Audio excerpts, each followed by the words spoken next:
one doesn't have it, but oftentimes they'll have little necklaces with pendants and stuff. So they're well dressed. And one of the sources I use to figure out what's going on or come to an interpretation of what's going on is ethnography, which is the study of individual cultures. And there were a number of naturalists and explorers who weren't trained ethnographers, but they gathered ethnographic information on the people that they interacted with. And one of them was William Bartram, who was a Pennsylvania-based naturalist who traveled in the Southeast in the 1780s. And he has this quote coming up which describes houses in a Creek Indian settlement somewhere probably in Alabama. And I'll let you read it, and you'll see some of the similarities to this depiction that I'm showing.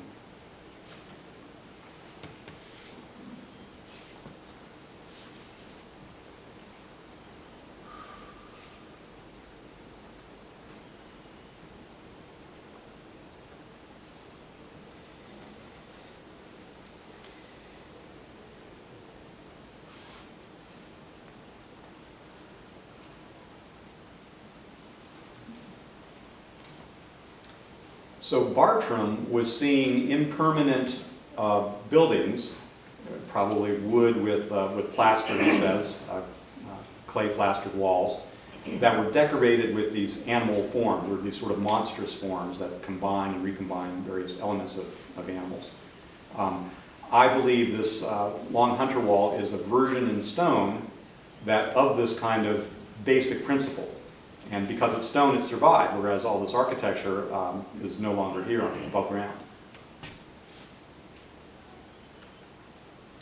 So I'll talk a little bit more about the polychromy. This is a section of wall with this brownish band under that coping ledge that tapers at both ends.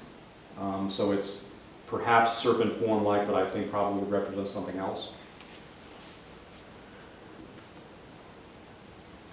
Here's a section, the crest, the horizontal masonry has the polychromy, but also the crest. So here you have a section of primarily gray limestone switching to the brown sandstone on the left. Here's a little clutch of gray limestone, which in fact the coping is color coordinated with it. Here's gray limestone with densely fossiliferous. These are various, probably worm burrows or something.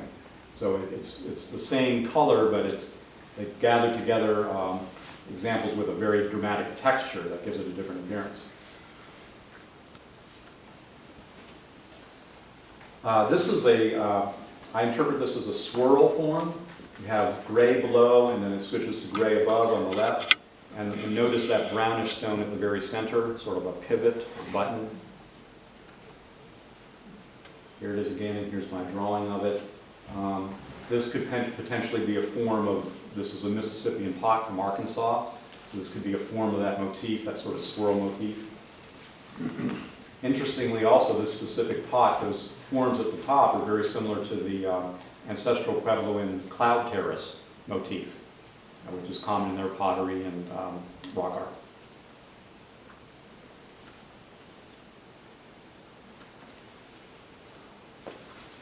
So I mentioned, I've been showing the pictorial representation. There's also the formal representation, three-dimensional, more sculptural. And I'm going to show some examples of serpent effigies, or serpent monster effigies, a lot of them in Virginia, starting with this one, which is probably 30 miles from here, Cahays Mountain in Franklin County. This is the Cahays Mountain serpent effigy, which was brought to my attention by Joey Moldenauer, who's an archaeologist in Roanoke. The Hall family owns this property, and they got in touch with him and said, come look at this, and he brought me along. So what we have is this in situ boulder that I doubt was brought in. I think it's always there. It's this sort of tapered serpent head form to which they constructed this 90 or so foot long body. And I'll talk a little bit more about this at the end. There's this little kink or angle to it at the end.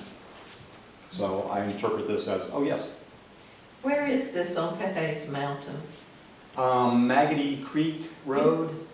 And there are two brothers, the Pauls, and one brother has a rhododendron garden. I think those people would come from all around the country to see. His brother actually owns the property, so it goes up the north side of Cahays Mountain. The north side, right, Maggie. Okay, thank you. Sure. And there's this serpent effigy, but there are also numerous mound complexes, some of them with mounds that are in lines and stuff, so all sorts of stuff going on up there. Are you able to visit? Talk to me later, give me your, and I'll see if the Paul's, because they took me up on ATVs. It's a long ways up. I see, okay. And a lot of this construction I'll be showing is on mountaintops. It's way, way up there. It's sometimes the highest locations in the county. So that was all obviously of importance to the builders. Yes? Is there anything important or interesting about the alignment of these walls? There are people that study this that claim that there's an astronomical component to that. And I haven't seen much evidence in the southeast of that. Partly it's sort of a logic thing also. It's so heavily forested here that unless they were clearing the areas for miles around, you wouldn't have the kind of sight lines of planets or the moon setting on the horizon, which you definitely get out in Chaco Canyon and elsewhere in the Southwest. I mean, there's no question that there's that kind of astronomical component. But I'm not sure it's going on, at least to a large degree, here in the east. So if you don't have one of these boulders handy, you build a head. And these are images from Smoky Mountains National Park of these sort of tapered wall ends. And on the right, there are two that sort of face each other. And returning back to the Long Hunter Wall near Asheville, this is that far eastern end on the right. And it's a little bit, it's not very distinct, but there's a slight taper to it. Also the stonework, it's almost like Legos. It's so regular at that portion of the wall. And then at the top, there's this little see-through niche. And that's sort of an angled view of how that works, which I interpret as an eye, and I'll show some more examples of that. Here's a tapered wall end near Scranton, Pennsylvania. And this has a little niche that's not see-through, or a little bit see-through, but seems to be in the right position for an eye. And this is northern Virginia in the Shenandoah National Park. Does anyone see the eye? Upper left. And notice the pupil, how it's aligned vertically, like a slit. And I'll get some close-ups of it. So this is a rock that has almost this little geode thing going on. There's this little crevice, and quartz was deposited in it. And the quartz happens to have a snake-like form, kind of emerging from the pupil. It's like mini-me. And this particular, I'll go back. This particular structure is one of maybe about a half dozen of these short walls that are sort of angled, and the head ends come down to this intermittent stream that has no water in it most of the year. I think, in fact, it's called dry run. But in a flood event or a hurricane would be just gushing with water. So these forms are like pigs to the trough, coming up to this little dry water course. Mostly dry, usually dry.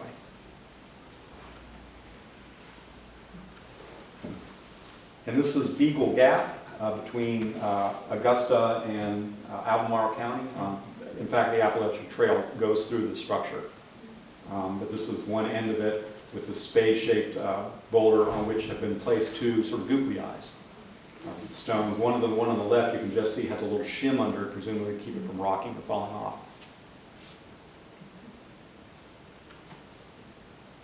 And I mentioned that angled end of the Cahays Mountain effigy before. This is it on the right.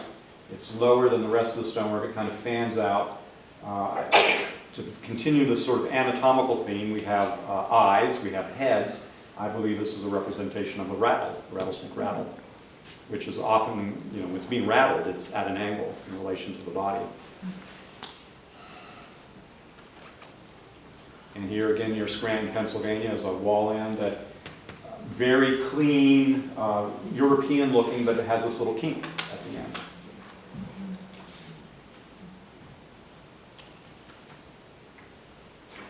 And of course, serpent monsters have wings. So I'm on the lookout for that feature. This is a section of the Humpback Mountain wall that's on the border of Nelson and Augusta. This is the Augusta end, and more slides that are coming up. But this is these elongated spine-like stones that have been propped up with shin stones. And I believe that's a representation of a wing. So that's one reason I think these are not ordinary serpents, these are serpent monsters. Another aspect of that is, these are big structures. Okay, Hayes Mountain's 100 feet long. This one is roughly, it stops and starts, but it goes for about 4 miles on the mountainsides and mountaintops. Serpent monsters were perceived to be huge creatures. So I think the scale of the stonework is representational. And one example from our culture, it's very rare in our culture where you make something the size of the thing it represents. There's a story by Borges, the Chilean author, who talks about a map the size of the world. That's just kind of ridiculous. But in our culture, the blue whale exhibit at the American Museum of Natural History in New York, it's 94 feet long. It's meant to represent the size of the blue whale. So I think these structures are also representational in that regard. They have representational scale. So, Humpback Mountain, when you see the Park Service interpretation at a rest area on the Shenandoah, or the Skyland Drive, no, excuse me, Blue Ridge Parkway, it says there are pig fences. No. They stop and start. They're not high enough in many places. They don't enclose anything. They're huge. When you had livestock, when you herded it in the mountains or let your pigs roam wild, you didn't want to prevent it from going places. You wanted it to go where its resources were, where the water was, where the food was. You wanted it to range freely, free range. And that's what we had in Virginia up until really the early 19th century, 20th century. So it starts at the bottom of the mountain, on the left there, along the water course. It starts and stops. This is a little bit higher up the mountain where it's butting into a cliff. I'm looking down about 25 feet at a little section of it. And it's about, at that point, it's about 2 feet high. Keeps going in sort of dotted line fashion.